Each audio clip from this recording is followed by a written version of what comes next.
Hey guys, what's up? In this tutorial we're going to break down for you how you can create numbered lists for your documents and text on Canva. So let us get started.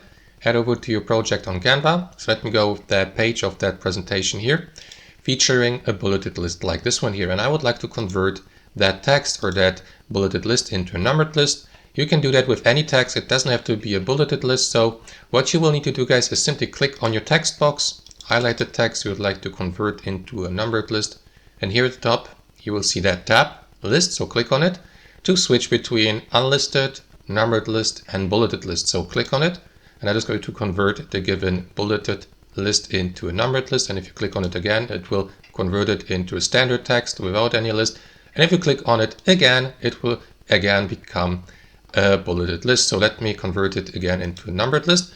And what you want to do next, guys, is, for example, let's say you would like to add a numbered list or numbered point number 2 to that text box. So let me go, for example, with that sentence here. So basically all you will need to do is press enter to skip to the next line and to convert that text or that part of the text here into your second point.